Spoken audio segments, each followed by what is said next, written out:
5:30, the first of 9 races at Shepparton next Tuesday night.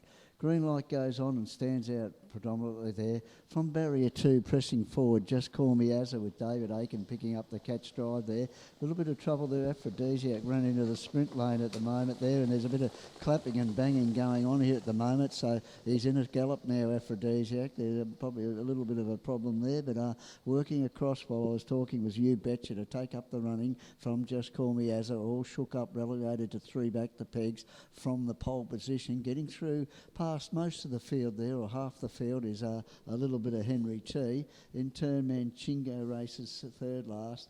Aphrodisiac was restrained there and got back onto the running line there to be second last, and last of all is a Sterner. So they go nose to tail, but there's gaps between each of them at the moment. You Betcha taken to the top by SK Duffy and shows the way clear about 4 to 5 metres. In second spot there, almost the stablemate, Brian Johnson's horse there with David Aiken aboard, which is called Just Call Me Azza.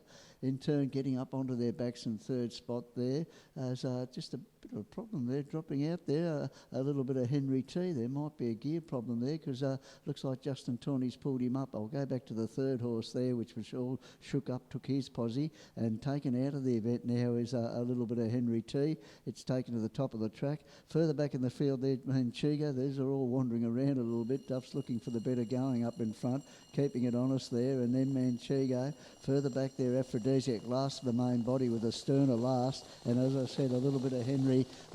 Justin Tawney just looking down at the gear there, so there could be a problem there. It's been just taken out of the event and follows them around about 200 metres away. Heading towards the 800 metre peg. And up in front here, showing the way clear, You Betcha. Took up the running early on in the event, shows the way from Just Call Me Azza.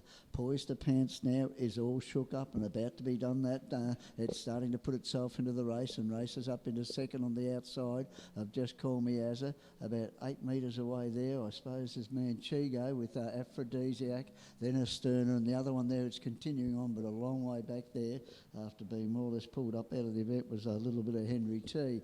As they race down to the bottom corner, and You Betcha has been joined on the outside by All Shook Up. All Shook Up, they rally on the inside. You Betcha will have the inside running. All Shook Up travelling a little bit better for mine. In turn there, they've got right away from Just Call Me Azza there in third spot. But in the straight here, All Shook Up is being shaken up. You Betcha rallying and coming late along the pegs there. Just Call Me Azza, but All Shook Up's probably going to have enough in hand and we'll get home. All Shook Up wins half a length. Just Call Me Azza fought it out well. Then You Betcha, and the eye catcher there was running on late, a Sterner. A gap further back to Aphrodisiac, then a margin back there to Manchigo. And the one that was in trouble with about a lap to go and is just about to complete the course there is a little bit of Henry T.